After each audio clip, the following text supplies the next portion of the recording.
दुनिया भर के बुद्धिजीवी जीवन को एक संघर्ष कह गए हैं। अपनी जिंदगी भी देखें तो लगता है कि वो गलत नहीं थे। जिंदगी में मनचाहा तो कुछ नहीं मिलता। मनचाही नौकरी, मनचाहा लाइफ पार्टनर, मनचाही आजादी तो छोड़ दीजिए, मनचाही कॉल्स तक इंसान के बस में नहीं है। स्पैम यानी अनचाही कॉल्स ने हम सबका जीवन नर्क किया हुआ है। खाते पीते उठते बैठते ऐसी ऐसी कॉल्स कि इंसान कभी कभी अपना आपा ही खो दे। इसी साल की शुरुआत में एक सर्वे आया जिसमें एक भारतीय की जिंदगी में अनचाही कॉल्स का दुख प्रकट रूप में छलक पड़ा। इस सर्वे में खुलासा हुआ कि भारत में मोबाइल फोन यूजर्स को हर दिन कई अनचाही टेलीमार्केटिंग कॉल्स आती हैं। इससे भी ज्यादा हैरान कर देने वाली बात यह है कि 92% लोगों को तो ये calls do not disturb feature on करने के बावजूद आ रही हैं। अनचाही कॉल्स की समस्या पर हमने जी बिजनेस पर कई बार शोज किए, लेकिन कुछ हाथ नहीं लगा। अब आज से 3 दिन पहले यह खबर आई कि जरूरी कामों के बीच आने वाले इन कॉल्स की परेशानी खत्म होने वाली है। खबर के मुताबिक सरकार के एक फैसले के बाद यह तय हो गया कि अब 1 मई 2023 से यूजर्स के फोन पर किसी भी तरह की स्पैम फोन कॉल्स नहीं आएंगी। ट्राई ने दूरसंचार कंपनियों को आदेश देते हुए कहा कि वो 1 मई तक आर्टिफिशियल इंटेलिजेंस से लैस स्पैम फिल्टर लगाएं, जिससे लोगों की परेशानी कम हो और उन्हें परेशान करने वाली अनचाही कॉल्स को नेटवर्क पर ही ब्लॉक कर दिया जाए। अब ट्राई के मुताबिक फोन पर घंटी बजने से पहले ही कॉल्स को ब्लॉक कर दिया जाएगा। ऐसा पॉसिबल है और कंपनियां इसे करें। थोड़ी सख्ती दिखाई। ट्राई ने बताया कि आर्टिफिशियल इंटेलिजेंस से लैस स्पैम फिल्टर नेटवर्क पर ही कॉल्स को ब्लॉक कर देंगे। इसका सीधा अर्थ यह हुआ कि आम लोगों के फोन नंबर पर ऐसे कॉल्स पहुंच ही नहीं पाएंगे। इस खबर के बाद ऐसा लगा कि अब तो इस विकट संकट से आम आदमी का पार पाना तय है। लेकिन आज ही मीडिया में एक खबर आई कि टेलीकॉम कंपनियों के बड़े अधिकारी ये मान रहे हैं कि एक आम आदमी को अनचाही कॉल से मुक्ति दिलाना शायद मुमकिन ना हो। इनके मुताबिक अनरजिस्टर्ड टेलीमार्केटर्स की जो संख्या है वो रजिस्टर्ड टेलीमार्केटर्स से करीब 2 गुना ज्यादा है। अब रजिस्टर्ड्स का अगर आप आंकड़ा देखें तो मोटा मोटा ये 2.5 लाख के आसपास है, यानी कि 2.5 लाख का 2 गुना 5 लाख अनरजिस्टर्ड टेलीमार्केटर्स हैं। उन तक कैसे पहुंचा जाए? टेलीकॉम कंपनियां ये भी कह रही हैं कि अगर वो कॉल्स को मॉनिटर करना शुरू कर देंगे तो फिर कस्टमर प्राइवेसी के नियमों का उल्लंघन हो जाएगा। तो इस तरह की दलीलों के बाद टेलीकॉम कंपनीज के बड़े बड़े अधिकारी ये कह रहे हैं कि ये सवाल फिलहाल इतनी जल्दी सॉल्व होता हुआ नजर नहीं आएगा। तो फिर आखिर क्या किया जाए? क्या इससे टेलीकॉम कंपनीज का सरेंडर माना जाए?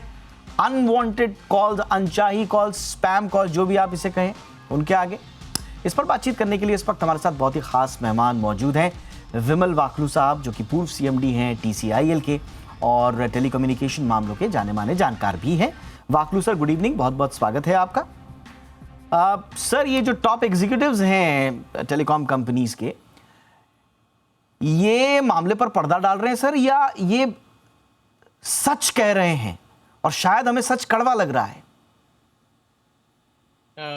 दीपक जी, बात ऐसी है कि अगर हम देखें विदेशों में क्या होता है, तो विदेशों में जो national do not call registry वगैरह है, ये काफी इफेक्टिव है।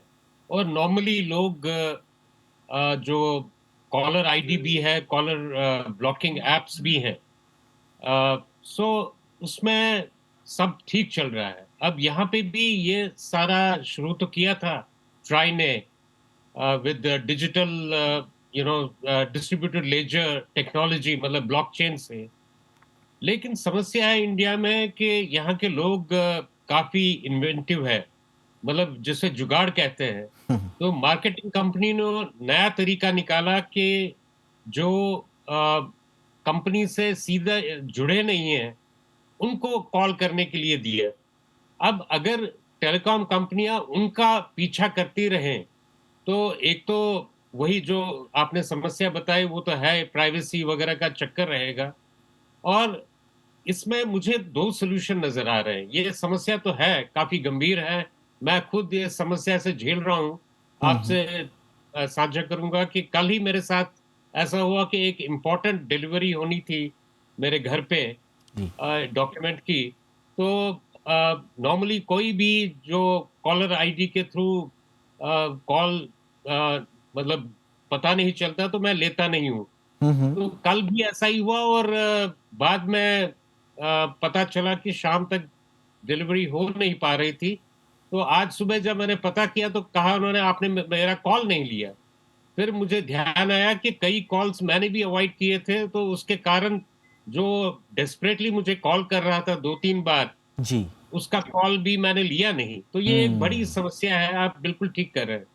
लेकिन इसका मुझे एक सॉल्यूशन नज़र आता है। एक तो टेलीकॉम कंपनीज़ की तरफ से जब रजिस्टर होते हैं फ़ोन्स, जो कि हर महीने बहुत से हो रहे हैं, तो उस वक़्त एक अंडरटेकिंग ली जा सकती है लोगों से कि भई हम इसका प्रयोग जो है ऐसे कमर्शियल पर्पज़ के लिए नहीं करेंगे, जो कि आम आदमियों का फ़ोन है।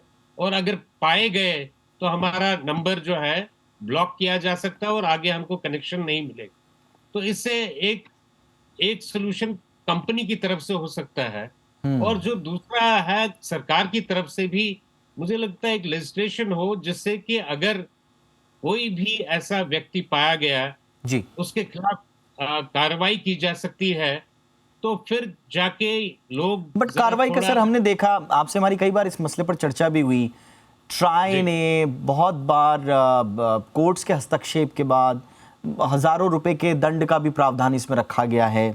जैसा आपने जी। बताया कि डीएलटी प्लेटफॉर्म भी बनाया था, हालांकि उस पर पता चल रहा है हाँ, कि उसमें 2.5 लाख ही हैं, उससे दुगने तो 2.5 लाख बाहर नहीं और हैं। 5 लाख। जी, हाँ जी। तो कुछ कुछ तो अपनी तरफ से ट्राई कर रही है, थोड़ा सा कई कई बार सख्ती दिखाने भी की कोशिश भी करती है ट्राई, लेकिन कुछ हो नहीं पा रहा है सर। ऐसा लगता है कि क्या करें, मतलब सब कभी कई बार तो समझ वही में नहीं मुझे आता है कि क्या है ये इशू। यही मुझे लग रहा है कि एक अंडरटेकिंग ली जाए सब कस्टमर से, जैसे हम्म। केवाईसी होता है कि भाई हम इसका प्रयोग कमर्शियल काम के लिए नहीं करेंगे, जो कि कमर्शियल नंबर्स नहीं है।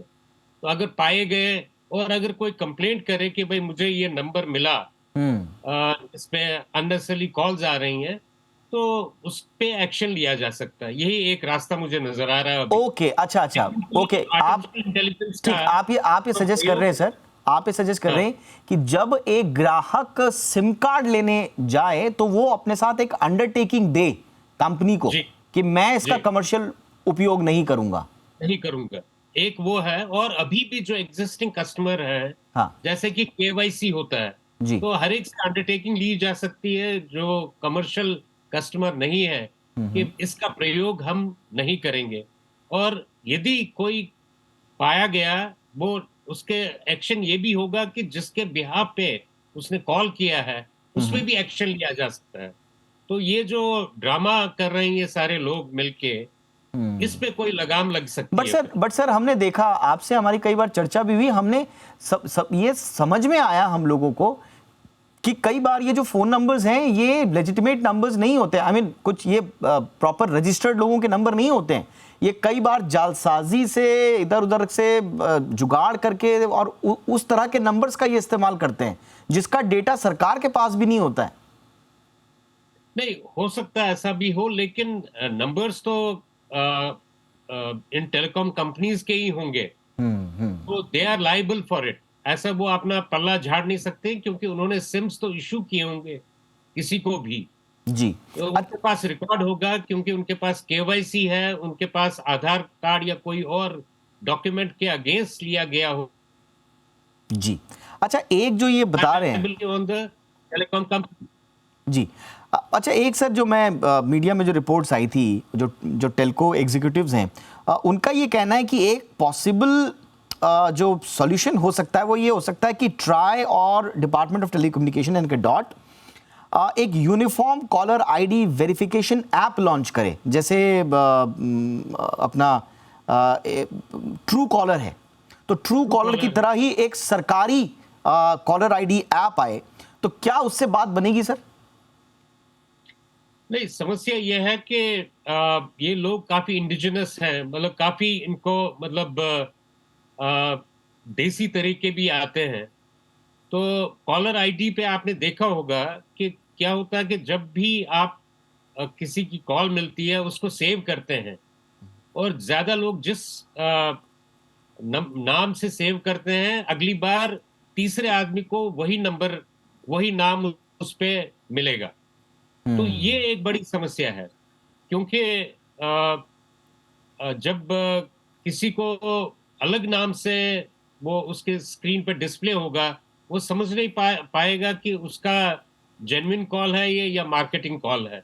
ये एक प्रॉब्लम है और आजकल यही हो रहा है। कुछ नाम से, किसी के पर्सनल नाम से आप देखेंगे कि वो आईडी सेव्ड है, जबकि वो एक्चुअली मार्केटिंग कॉल है। तो ये एक एब्सोल्युटली, समस्या है। किसी लेडी एब्सोल्युटली। के नाम से या मतलब वो होता है, कुछ ऐसे ही। बिल्कुल, बिल्कुल सर। अच्छा, ये जो ये कह रहे हैं सर कि जो पेस्की कॉल्स के रूट में जो प्रॉब्लम है, ये सबसे बड़ा जो यूटीएम्स का नंबर है, अनरजिस्टर्ड टेलीमार्केटर्स का नंबर है, ये कैसे सर डीएलटी प्लेटफॉर्म से बाहर रह जाते हैं? कोई इनको पकड़ने वाला नहीं है क्या? नहीं, वही पकड़ में तभी आएँगे, क्योंकि अगर पकड़ में टेलीकॉम ऑपरेटर एक कर सकते हैं, लेकिन उनके साथ समस्या यही है कि जैसा कि वो बता भी रहे हैं कि भई फिर हम प्राइवेसी नहीं रहेगी कॉल्स में। अगर वो कॉल्स रैंडम भी मॉनिटर करने लगे लोगों की कन्वर्सेशंस, तो वो एक बड़ी समस्या होगी। और हम भी नहीं चाहेंगे कि टेलीकॉम ऑपरेटर हमारी कॉल्स को मॉनिटर करें। Normally this not done. In fact किसी भी की कॉल मॉनिटर नहीं की जा सकती है, except for some special authorities in India who can permit that.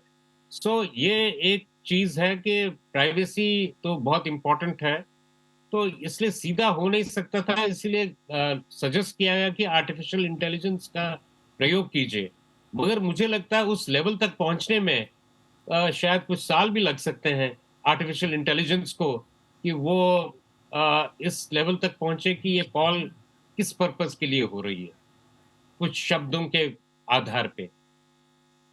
Sir, तो एक जो आपने बताया कि अंडरटेकिंग दे कस्टमर्स ही, इसके अलावा एक आखिरी सवाल मेरा यही होगा सर, जैसा कि अभी cellular operators association of India भी कह रहा है कि हम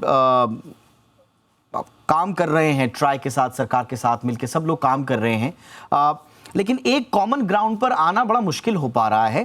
तो ऐसे में ये इशू आपको कितना लंबा खिंचता हुआ नजर आ रहा है? एक प्रॉपर मैकेनिज्म, चाहे आप बिहेवियरल इंटेलिजेंस एनालिसिस की बात की जा रही है, चाहे एक इंटेलिजेंस सिस्टम बनाने की बात की जा रही है, कब तक ये मुकम्मल हो पाएगा? कितना समय और लगेगा सर? अभी जो हमारे पास टेक्नोलॉजी है और अभी जो सिचुएशन है, मुझे नहीं लगता कि कम से कम 1 साल से पहले इससे छुटकारा मिल पाएगा। एब्सोल्युटली। चलिए सर, मुझे लगता है कि प्रैक्टिकल ग्राउंड्स पे हमने विश्लेषण किया कि जो टेलीकॉम कंपनीज के एग्जीक्यूटिव्स कह रहे हैं और वाकई में जो मौजूदा परिस्थितियां हैं उस पे अभी ग्राउंड रियलिटी क्या है, तो इसका हमने चेक किया। Thank you so much Vimal sir, आपने वक्त निकाला हमारे दर्शकों के लिए, इस मुद्दे पर विश्लेषण दिया। Thank you so much sir.